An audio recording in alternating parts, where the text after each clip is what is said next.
A criação da realidade, consciência, observação e o processo de tornar-se. Introdução. O que significa criar? Quando falamos em criação da realidade, é fácil cair em extremos. De um lado, a ideia de que tudo é puramente aleatório. Do outro, a noção de que a mente controla tudo. Ambas são simplificações. A pergunta relevante não é se criamos a realidade. A pergunta é outra. Em que medida participamos no processo pelo qual a realidade se manifesta? Esta questão não é espiritual no sentido religioso, nem é científica no sentido estritamente clássico. É uma questão ontológica. Diz respeito à natureza do que existe. Capítulo 1. A realidade como algo dado. Durante grande parte da história científica recente, a realidade foi entendida como algo independente do observador. O universo existiria da mesma forma, quer fosse observado, quer não. A matéria seria fundamental, o tempo linear, a causalidade previsível. Dentro deste modelo, o ser humano é um espectador tardio num cosmos indiferente. Mas este modelo começou a falhar exatamente onde a precisão aumentou. Capítulo 2. Quando a realidade deixa de ser sólida. Ao observar a matéria ao nível mais fundamental, a física deixou de encontrar coisas. Encontrou relações, probabilidades, campos. A realidade deixou de ser um conjunto de objetos e passou a ser um conjunto de potenciais. Nada existe de forma definitiva até ocorrer uma interação. Este não é um detalhe técnico, é uma mudança radical, porque sugere que a realidade não está totalmente formada à partida.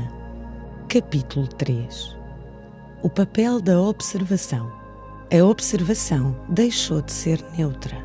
Medir passou a significar intervir. Conhecer passou a significar participar. A física não afirma que a mente humana cria o universo, mas demonstra que a realidade depende de condições de observação. E toda a observação implica um sistema consciente, ou, pelo menos, um sistema que funciona como tal. Aqui surge uma pergunta inevitável.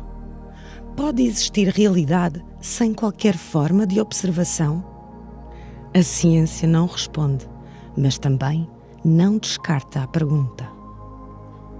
Capítulo 4. Criação não como ato, mas como processo. Nas tradições antigas, a criação nunca foi entendida como um evento isolado, não algo que aconteceu uma vez e terminou, mas como um processo contínuo. O mundo está sempre a ser criado, atualizado, renovado, não por vontade humana, mas pela dinâmica entre consciência, forma e percepção. A ciência moderna, curiosamente, começa a descrever algo semelhante. Capítulo 5. Consciência e forma.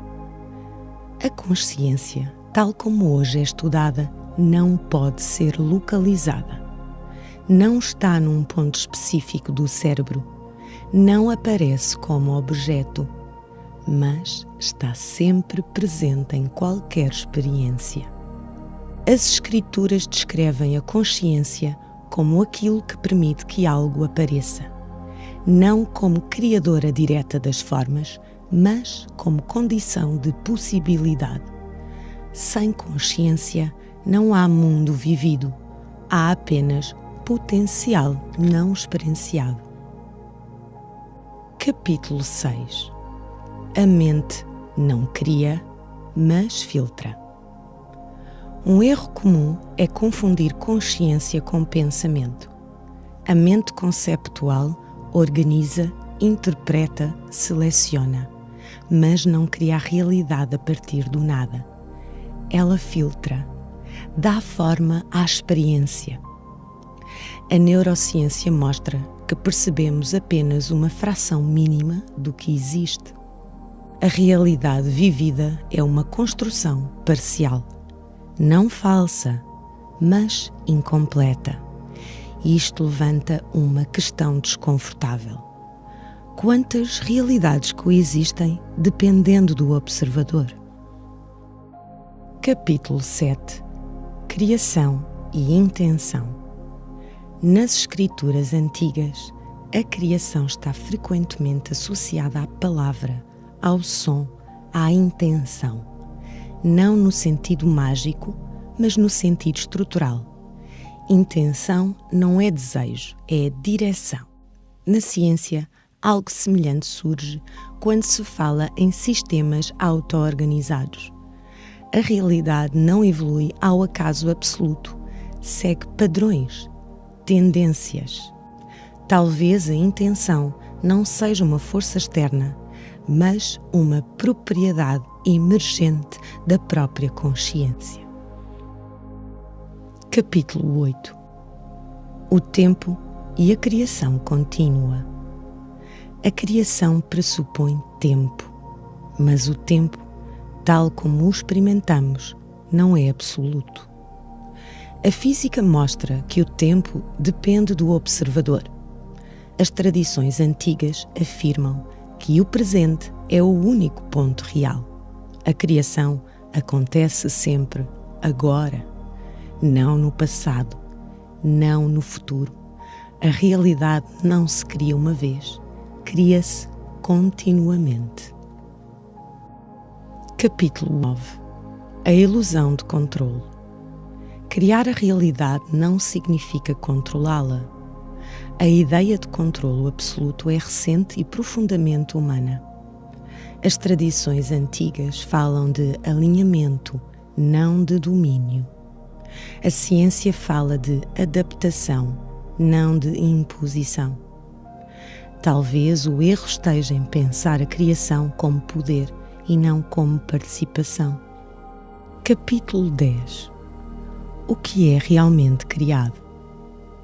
Não criamos o universo, não criamos as leis fundamentais, não criamos a existência, mas criamos a forma como interpretamos, a forma como respondemos, a forma como experienciamos.